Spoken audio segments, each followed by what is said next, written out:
Not everyone has turned in 1.04, but some of the ones that have turned it in have not done well. So I want to go over that and review that this class. So I'm going to put that up on the screen. We're going to look at it in just a moment. Let me get the screen up.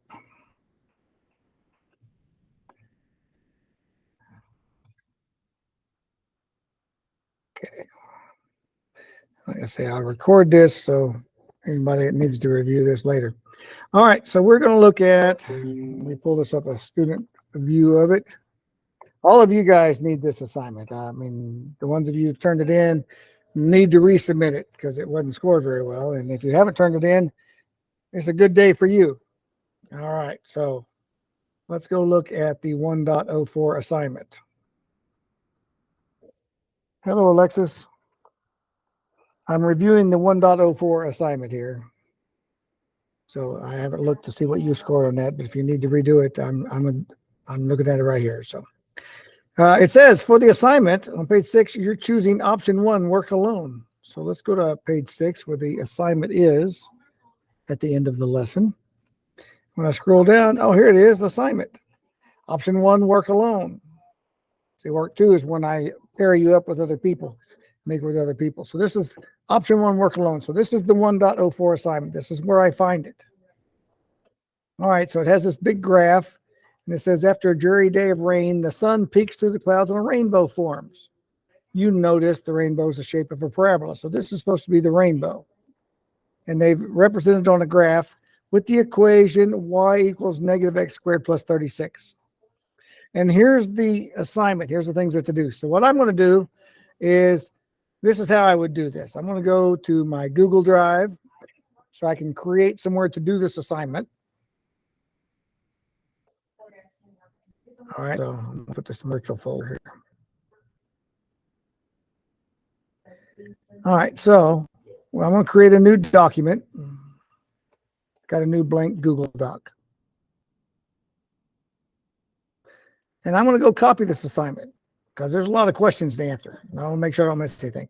So if I start here at the top, you're going to see this doesn't always work because, all right, I've highlighted everything. I'm going to copy it.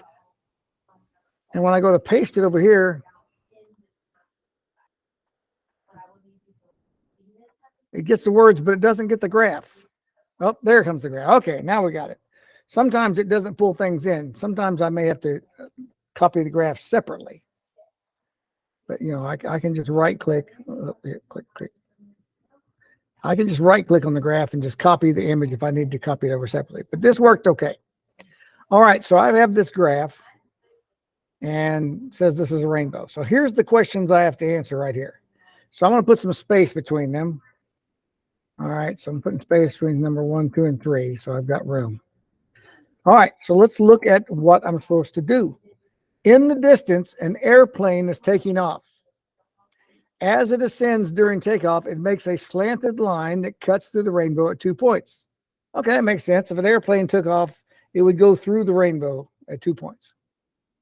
And it says it's a line. It's a slanted line. So it's not going up and down. It's not curvy. It's just a straight line. Now, this says, oh, let me highlight this because this is right here in the directions. Create a table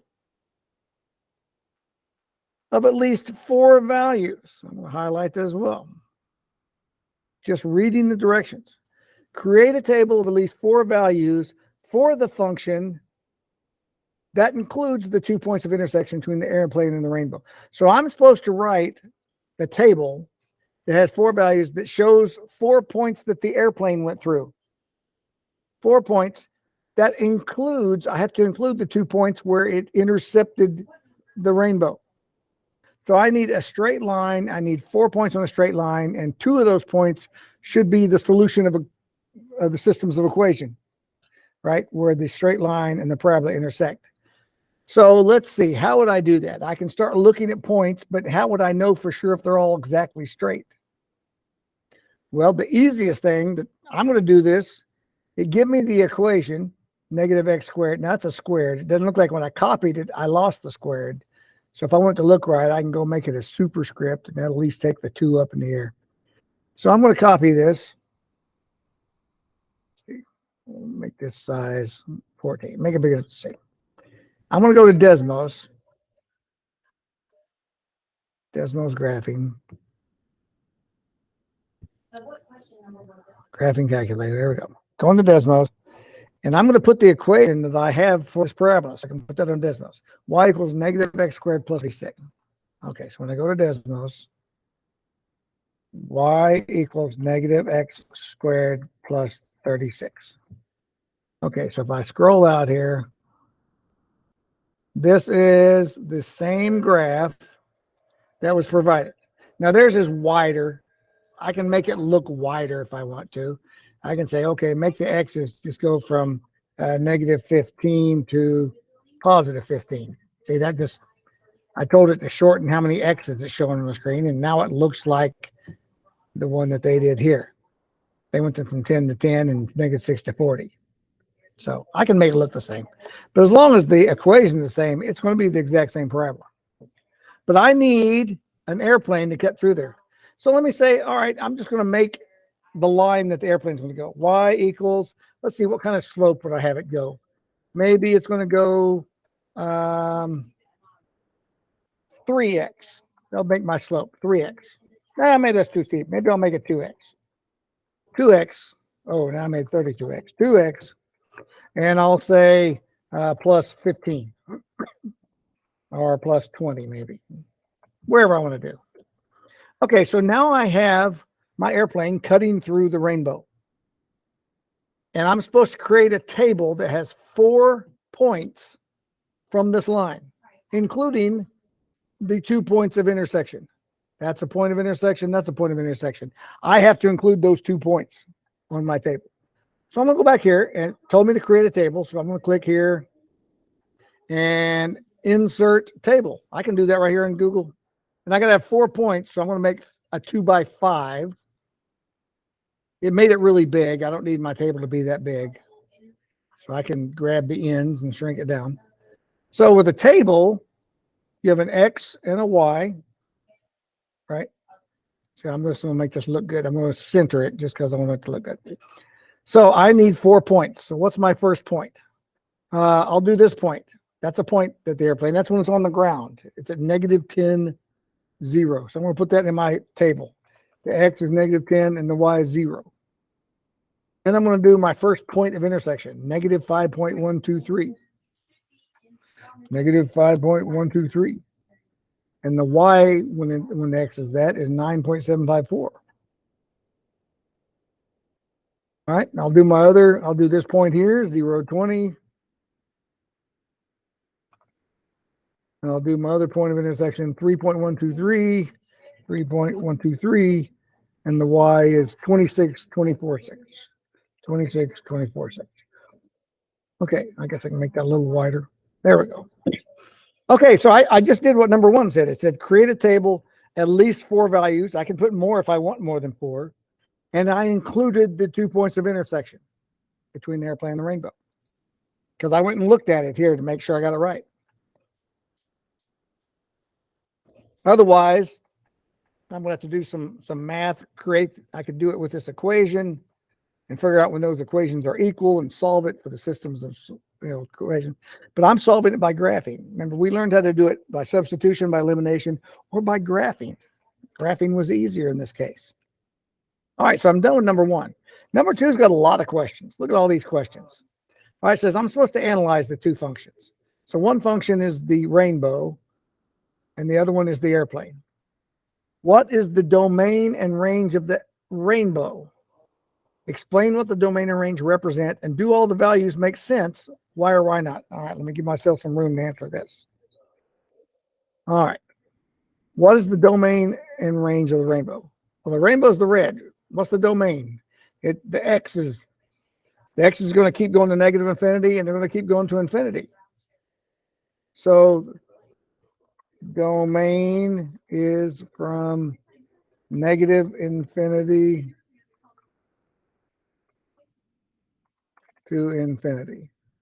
Or you could say all real numbers, right? Because it includes everything. And what is the range? range is the y's. It doesn't go any taller than 36, right? 0.36 is the tallest it is, but it goes down forever. Range is x is less than or equal to 36. Oh, I'm sorry, y. Range is y. Y, that's the range. So I've answered this first question. That one's done.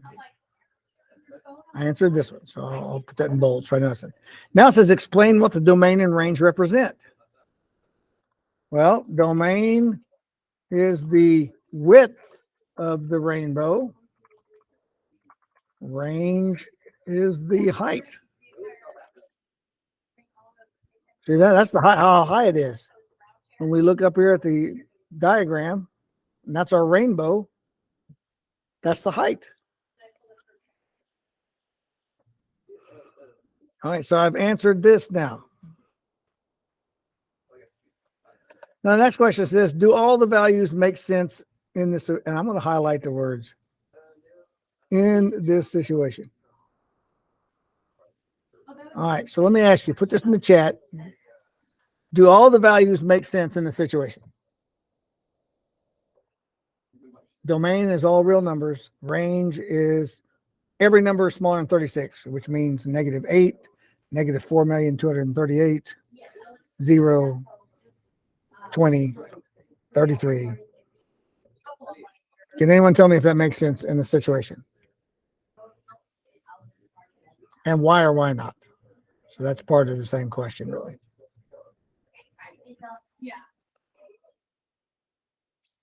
Any thoughts? Anybody? Anyone thinking besides me?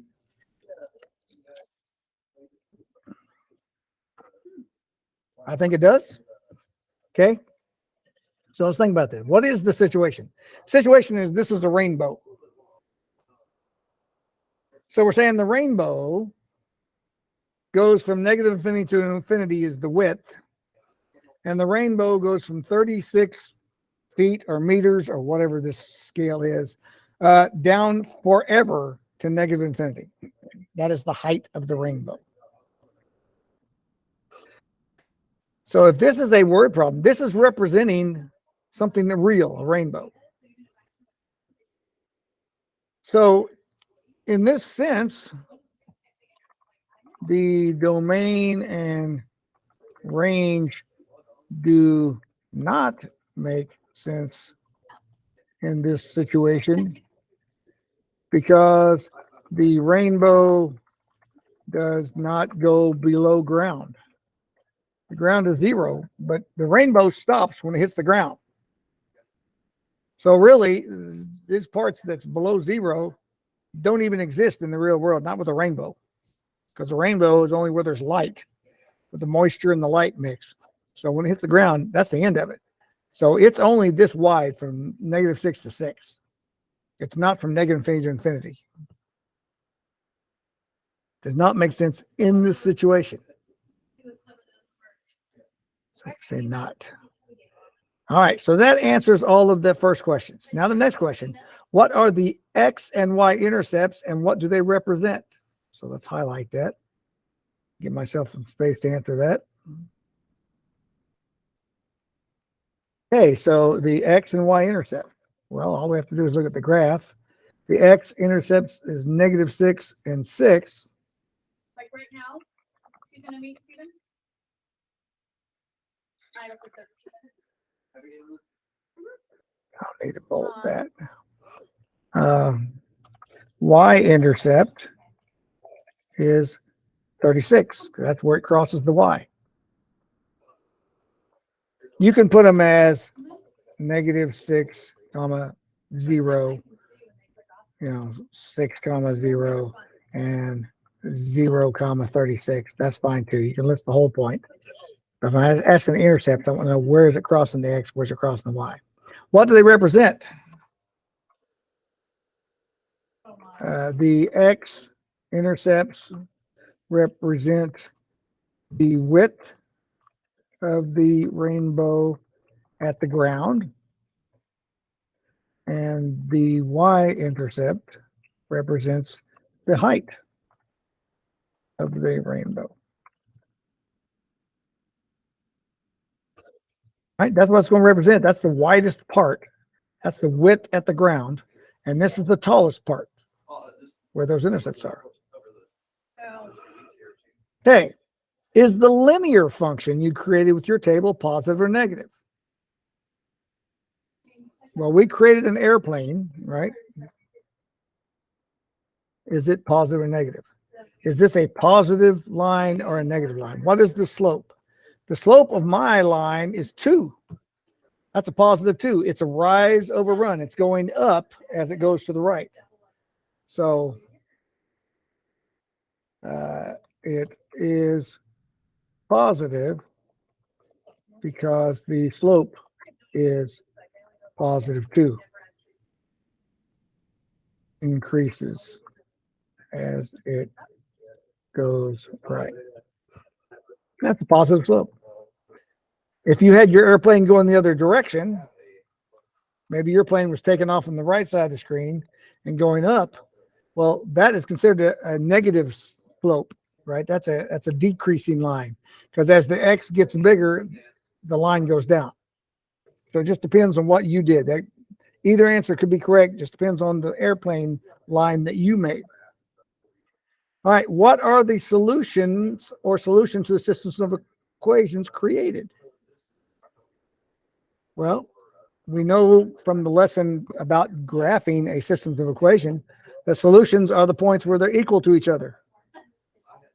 They're equal to each other at those 2 points. That's where they cross. So the solutions are from my table up here. The solutions are, see what's the first one up there? Negative 5.123 as the X and 9.754 as the Y. And then the other point with the solution is 3.123 is the X and 26.246 as the Y. That is the solutions. And explain what it or they represent. What does it represent? Those are the points the airplane crosses, we'll say passes through the rainbow. Those are the points that the airplane passes through the rainbow. That's what the solution is right there. Airplane, oops, in the rainbow again. And then there's number 3. Now, number 3, as I mentioned in class, when I went over this in class and telling you how to do this assignment, I said, this has nothing to do with the airplane in the rainbow. This is an entirely different problem. Create your own piecewise function with at least 2 functions. Piecewise function. I've had people turning in this problem, and they've turned in, well, let me do this. They turn in y equals x squared minus 4. Oh, minus 4, not equals 4. Minus 4. And y equals negative 4x plus 10. They turn that in and say, here's my piecewise function. No, that's 2 functions. That's not a piecewise function. A piecewise function is one function that uses pieces of different functions. Pieces. Piecewise uses pieces. Explain the steps for graphing the function and then graph it and include the graph. Submit the graph with your problem. So if I want to make a piecewise, I just want a piece of this one. Let me just choose the x's that are less than, let's say, 2. We'll say less than or equal to 2. Okay, see, I just have a piece. I just took a piece of that one. Now, if it's going to be a function, I can't have where it fails the vertical line test. So that means this one has to be x's that are greater than 2. I can't have 2 different values. At 0, there can only be one value. At 1, there can only be. At 2, there's only one value. Because this one exists at 2, but this one stops. See, it's undefined at 2. Because at 2, it's this one down here. So this one's greater than, less than or equal to, and this one's just greater than. They can't both be equal to 2. But this is a piecewise function. a piecewise function right there. If I want them to touch, they don't have to touch. Notice they don't have to. They could. I could say there. Oh no. Let's see. 8. How about that? 8. Now they touch. See right there. They're in the same place. I can do that. That's a piecewise function.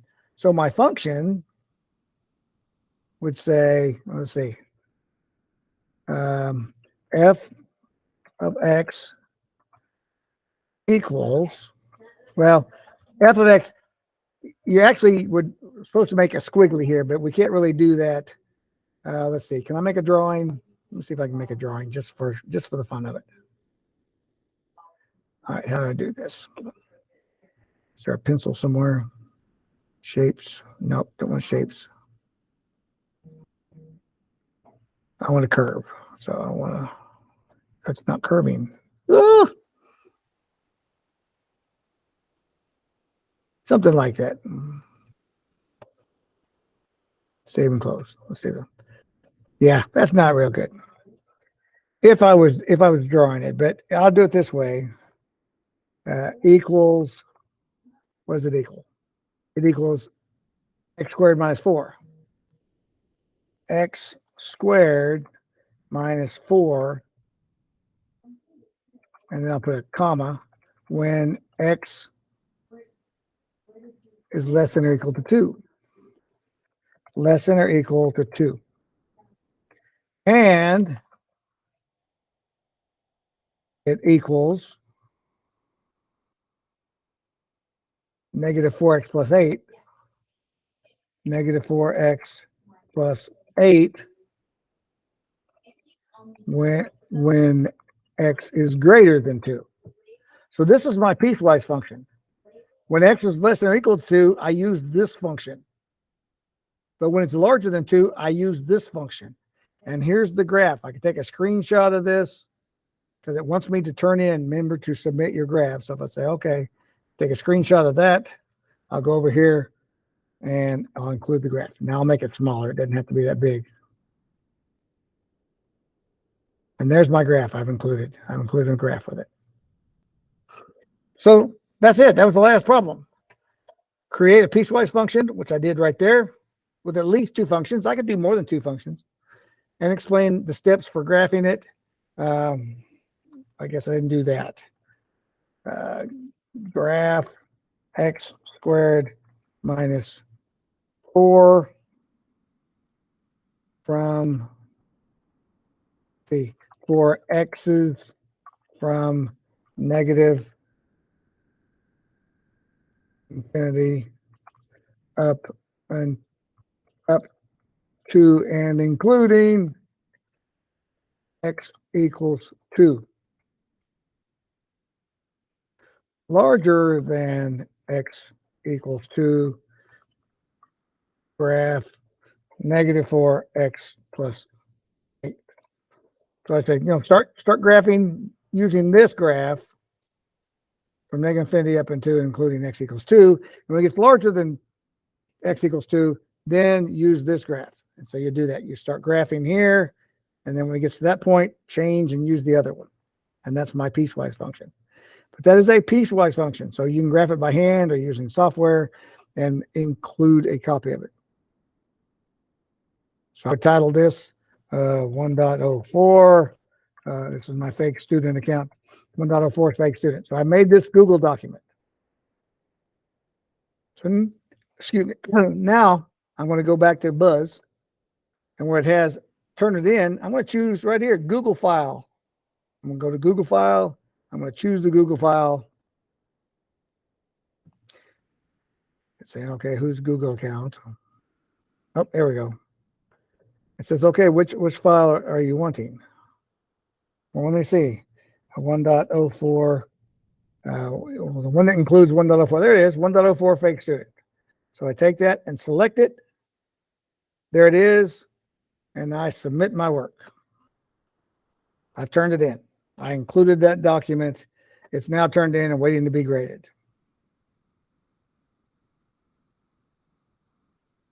So that's how you do it. Take it one question at a time. Make sure you answer all the questions. When it says create a table, create a table. If you don't make it official with the box, you could create a, you could create a table separately. Let me get past this. Okay, it's doing something. Okay, if I could create a table like this if I wanted to, I can say X, Y, and then come here and I'll say -10 and 0. I can just make it without actually having a table there. If I just want to put the X and Y's to make it look like a table without using an actual table thing, that's fine too. As long as I can tell that you made a table, even if you weren't drawing. And if you want to do this whole thing on paper and just take a picture of it and attach the picture file in Buzz and turn it in that way, that's fine too. You can do this on paper. I just did it on a Google Doc just because I wanted it to be where you guys can read it. But how do you create the table? Let's go back to the table. All right, so if I was here and I just got a blank space. All right, I got a blank space. If I go to insert up at the top, see tables right there? All I have to do is these little boxes, when I go to these little boxes, how big do I want it? See, I can make a table as big or small as I want to. And I said, well, I need 4 values, plus I need my X and Y at the top. So I need it to be 5 long and 2 wide. So if I do 2 by 5, it's going to throw a table in there that's 2 by 5. And then I can make it bigger. I can change the size of it. It doesn't have to be huge. I can center it if I want to, make sure these are in the center. It's whatever. And then I'll say, okay, this is X and this is Y. And then I put my values in. But you can insert a table right there. And it's just pick how big you want the table. You want an 12 by 13 table. See, now I made a big, huge, I made it inside the other table because that's where my mouse was. But yeah, just insert a table. And you can make tables whatever size you want them to be. There's a big one, 8 by 9. Yeah, just go through and make sure you answer each question. When you have problems like this, just go through and when you see a question, if it helps to copy it onto a document like this where you can go through each question and make sure you answer each one. I could put these, I could take these answers and put them right after the question you wanted to. I could put them right in there. So that way I know I've answered each one.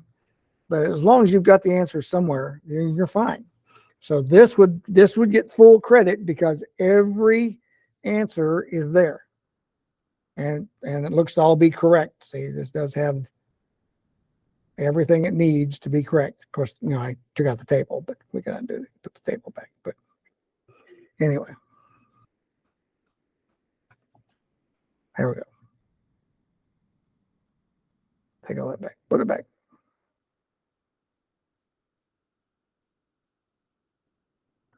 All right. There we go. We're back to good.